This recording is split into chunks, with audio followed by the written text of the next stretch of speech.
ये इस्लामाबाद पुलिस के एक एक ऑफिसर है। इन्होंने एक कार आ रही थी उनकी तरफ, उन्होंने अपनी ऑब्वियसली उसको रोका और उसकी जांच पड़ताल करने की कोशिश की, तो उस खुदकश धमाके वाले ने बम फाड़ दिया और अच्छा। ये उसी वक्त चल बसे। और मैं ये सोच रहा था कि जो लीडरान हैं, जो बड़े-बड़े जर्नैल हैं, वो बड़े मज़े से नंबर बनाने के लिए कह देते हैं, हमने जी इतने लोगों की कुर्बानियाँ दी, हमने अपनी फ़ौज ने बड़ी कुर्बानियाँ दी। ये बेचारे आम लोग, गरीब लोगों ने कुर्बानियाँ दी होती हैं। जो पुराने चीफ ऑफ आर्मी साहब बाजवा जी हैं, उनके ऊपर 12 अरब की करप्शनों के एसेट्स, डिक्लेयर्ड एसेट्स निकल आए और उस बंदे ने जिसने वो इन्फॉर्मेशन लीक की, उसको अरेस्ट कर लिया इन्होंने और बाजवा साहब आराम से प्राइवेट जेट में बैठ के बैठ जाएंगे, सूटकेस भर भर के। Anyway that's just how it works. लेकिन ये जिन्होंने किया, तालिबानों ने किया, टीटीपी ने किया, ये वही लोग हैं जिनको यूथ ये और ये कौमे यूथ को बेवकूफ बना के किस तरह की बातें की जाती थी इन लोगों के बारे में। नाम बनते हैं तो ये याद रखें, असल गुलामी से ज़्यादा बुरी ज़हनी गुलामी है। ज़हनी गुलामी की जंजीरें तोड़ना ज़्यादा मुश्किल होता है। जो अभी अफ़गानिस्तान में गुलामी की जंजीरें तो तोड़ दी उन्होंने, लेकिन जो ज़हनी गुलामी की जंजीरें वो नहीं टूटती। वो जो कपड़े पहनते हैं आपको वो पहनने पड़ते हैं, उनके सारे फैशन आपको अपनाने पड़ते हैं, और उनके जो किंग्स होते हैं वो भी आपके अंदर आ जाते हैं वो डोमिनेट्रिक्स वगैरह, क्योंकि आप समझते हैं वो बेहतर है आपसे। और कभी भी एक गुलाम बड़े काम नहीं कर सकता। तो ये किस तरह गुलामी की उन्होंने जंजीरें तोड़ दी हैं और उनको ग्लैमराइज किया जा रहा है। और you know good Taliban bad Taliban का जो डंडा बेचा गया, उसके नतीजे में क्या हुआ, ठहरे जरा एक सेकंड। तो ये अभी बड़ी अनफॉर्चुनेटली आई ये खबर, और अभी फिलहाल एक ही कैजुअल्टी आई है, but it was going somewhere else. लेकिन चले, अच्छा हुआ, ज्यादा कोई कैजुअल्टी नहीं हुई। लेकिन असल तो अफसोस इसी बात का है कि जो ट्रक के बत्ती के पीछे इन्होंने लगाया, इन लोगों को बताया, अमेरिका की दुश्मनी इनके दिलों में डाली और इनको कहा कि यही अच्छे लोग हैं, यही इस्लाम की जीत है, मगरिबी सबसे बुरा है, हमने मगरिबी बॉर्डर अपना सेफ कर दिया है, रॉ की साजिश अब नहीं पहुंच सकती हम तक, अब हम मशरकी बॉर्डर पे फोकस करेंगे। वो और बात है कि ये फोकस रिकॉर्डिंगों पे भी कर रहे थे, अजमत सवाती से लेके और हर बंदे की इन्होंने, खान साहब की लेके मरीम नवाज साहबा की लेके, हर बंदे की इन्होंने या तो रिकॉर्डिंगें की हुई है या उनकी वीडियोस गंदी गंदी बनाई हुई है। मैं ट्विटर पे ट्रेंड चल रहा था नंबर 1 एजेंसी का, तो यूथियों को बेचारों को 2 दिनों से नुकसान था ना, तो अब वो उन्होंने इशारा अपना नंबर 1 एजेंसी की तरफ किया हुआ था कि देखो ये है तुम लोग, तुम तो हमें अब तालिबानों से भी नहीं बचा सकते। अभी जो वाना पे जो अटैक हुआ था कैंट में, और उससे पहले चमन के बॉर्डर पे हो रहा था, ये 1 हफ्ते के अंदर ही सब कुछ हुआ।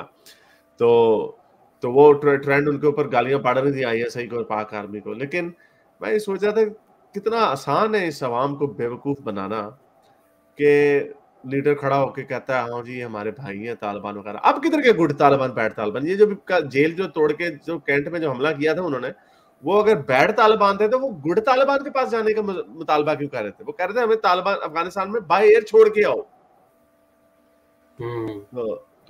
और ये जो मुझे तो बड़ा, मैं फिर ये बता दूं कि हमने वीडियो एक बनाई थी, अगर आप यूट्यूब पे जाके पाकिस्तानी मुल्हिद फॉल ऑफ काबुल लिखेंगे तो आपको वो वीडियो आ जाएगी। उसके अंदर तकरीबन कम बेश जो जो हमने प्रेडिक्शंस की थी, उसमें मैं और गालिब थे, हमने जो जो प्रेडिक्शन की थी, आपको इस तरह की बहुत सारी बातें सच होती हुई मिल जाएंगी। उसकी वजह ये नहीं कि हमारे पास कोई बहुत बड़ा कोई कोई जादू का वो क्या कहते हैं उसको, फॉर्च्यून क्रिस्टल बॉल, हाँ क्रिस्टल बॉल नहीं है हमारे पास कोई, ऐसा नहीं है, ये सिर्फ कॉमन सेंस की बात है।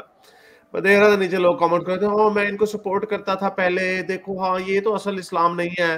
तो जब ये तुम्हें, हम जैसे लोग लिबरल जिनको तुम गालियां देते हो, जब हम लोग इनको समझाते थे तो हमें गालियां देते हैं, तभी हमारी बात नहीं सुनते हैं, वो अमेरिका के एजेंट और इंडिया के एजेंट और फलाने फलाने। ये लोगों के बड़ा अफसोस होता है। लेकिन अफसोस इस बात का कि मरता गरीब ही है। ये बेचारा, मुझे बड़ा अफसोस हुआ, ये साहब जो थे, इनके बच्चे होंगे, इनकी बेगम होंगी, कल तक ये जिंदा थे, घर से निकले काम करना, और लाइन ऑफ ड्यूटी में मारे गए। क्यों? इन बेहिस लोगों की घटिया पॉलिटिक्स की वजह से, खान साहब तो पता नहीं फोन पे बैठे बातें कर रहे होंगे, कह रहे होंगे हाँ यार इसको जरा किस तरह का स्पिन देना है, ये तालिबान की जो राइजिंग इंसर्जेंसी है इसको अब मैंने क्या लाइन टो करनी है। बस अफसोसनाक है बहुत ज्यादा। और बाकी आपकी बात ठीक है कि मरता पिसता बेचारा जो है वो आम आदमी है, गरीब आदमी ही है। फौज कैसे किस तरह इसको हमने बड़ी दफा सुना हुआ है, हम जी हमने खून की कुर्बानियां दी हैं, हमने बड़ी कुर्बानी, और तुमने ये जर्नैलों ने कौन सी कुर्बानियां दी हैं? बंदा इनको पूछे तुमने कौन सी, वो तो बेचारे नीचे जो सिपाही होते हैं वो मरते हैं। अभी जो वाना में जो हुआ, जो कैंट में, वाना कैंट में हुआ, जो वो उधर जो हुआ, वो बेचारे आम सोल्जर्स थे, उनको पेल रहे थे वो तालिबान जो थे, वो मार रहे थे उनको, और इन्होंने कोई खबर आने नहीं दी बाहर।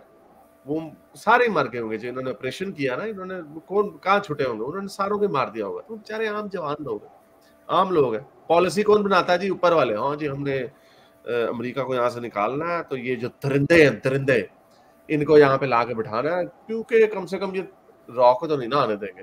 मजा आया उन्होंने रॉ को भी, उन्होंने इस दफा वो बड़े चलाक हैं, वो सबके साथ बना के कर रहे हैं। वो चाइना के साथ भी है उनका अलहदा चैनल ओपन, इंडिया के साथ भी उनका अलहदा चैनल ओपन है। ये इनकी गेम नहीं चल रही। तो ये हर जगह से मुझे तो डिसइंटीग्रेशन, और हर जगह से मुझे तो ये it is catching up to them. जो हरकतें इन्होंने सारों ने की हुई थी सारी इट्स कैचिंग अप, क्योंकि ये सपोले हैं। इस्लाम जब तक औरत को, इंसान को गुलाम नहीं बना देता अपना, जब तक औरत की हालत ये नहीं कर देता, तब तक ये नहीं बैठ सकता। तो हमारी नंबर 1 एजेंसी, हमारी नंबर 1 पाक फौज कहती थी कि हमने अपने मगरबी बॉर्डर को, वेस्टर्न बॉर्डर को सेव कर दिया है, यहाँ से हमने इंडिया को, रॉ को भाग निकाला है। अब हमारे वहां पे, हमारा वेस्टर्न बॉर्डर में अब कुछ नहीं होगा, अब हम ईस्टर्न बॉर्डर पे फोकस करेंगे। वो और बात है कि ये रिकॉर्डिंगों पे फोकस कर रहे थे अपने पॉलिटिकल लीडरों की। तो अभी अनफॉर्चुनेटली एक वाकया हुआ है, धमाका हुआ है, और उससे पहले पाकिस्तानियों को किस तरह चूना लगाया जाता है। आई मीन इतनी जानबूझकर अपनी आवाम को जाहिल बनाना, ये सिर्फ इन्हीं का काम है। हाँ, जंजीरें तोड़ दी थी तालिबान ने, जी गुलामी की जंजीरें तोड़ दी। अब वो जंजीरें तोड़ के आपके ऊपर आएंगे, तो इसके ऊपर हम ये भी नहीं कह सकते कि मजा आया, लेकिन क्योंकि ऑब्वियसली आम लोग मरते हैं। ये बेचारा जो पुलिस वाला है, आई मीन ये कल तक जिंदा थे और लाइन ऑफ ड्यूटी में मारे गए। इन्होंने रोका उस गाड़ी को, वहां तक नहीं आगे जाने दिया, और उसने फिर उसी वक्त ही फाड़ दिया बम। ये बेचारा मर गया। और हमेशा गरीब लोग ही मरते हैं, जो ऊपर बैठ के जो पॉलिसियां बना रहे होते हैं, उनको तो कुछ भी नहीं होता। वो जंजीरें तोड़ दी, बड़ी बड़ी बातें कर ली, प्राइवेट लाइफ में गंदी गंदी कॉलें चल रही हैं, चाहे वो आर्मी के बड़े वाले हों या ISI के बड़े हों या पॉलिटिशियंस बड़े बड़े हों, इनको तो कोई फर्क नहीं पड़ता। मरते तो इस तरह के गरीब लोग हैं, और बाद में फिर आके वो नंबर भी बनाते हैं, हमने बड़ी खून से कुर्बानियां दी। तुमने कौन सी खून से कुर्बानियां दी? आम बेचारे जो नीचे के जो बेचारे जवान है, वो अपनी कुर्बानियां देते हैं, वो मरते हैं, उनके घरों में मातम होता है, उनकी बीवियां बेवाएं होती हैं, उनके बच्चे यतीम होते हैं। आप लोगों ने क्या किया होता? कुछ भी नहीं किया होता। वो अभी आ रही हैं बातें, जो एक्स चीफ ऑफ आर्मी साहब थे बाजवा साहब, पता नहीं 12-13 अरब की उन्होंने किया, और जिसने लीक की इंफॉर्मेशन कि बाजवा साहब ने कितनी करप्शन किया, वो उस बंदे को अरेस्ट कर लिया इन्होंने कि उसने इंफॉर्मेशन लीक की है, यानी विसल ब्लोअर को कर दिया। और जो जिसने इतनी चोरी की, जिसने खून चूसा अवाम का, कोई नहीं, आप जाए सर, कोई बात नहीं सर। तो ये हाल है इस मुल्क का। दूसरा, मेरे इस नेक काम को जारी रखने के लिए मुझे पेपैल या पेट्रियन पे जरूर सपोर्ट कीजिए, ताकि मैं अपना पैगाम ज्यादा से ज्यादा लोगों तक पहुंचा सकूं।